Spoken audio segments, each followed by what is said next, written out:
At habang nagmamasid-masid nga ako dito sa lampasigan, nakakita ako ng isang ibon. Ang cute-cute niya, oh. Ano kayang iniisip nito?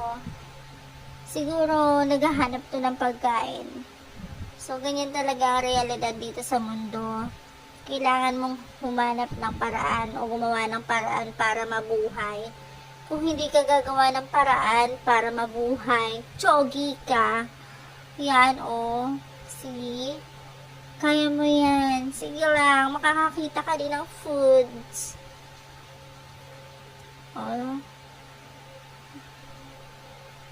Okay, bandang diyan. Oh, may nakita ka ng pagkain sa wakas. Oh.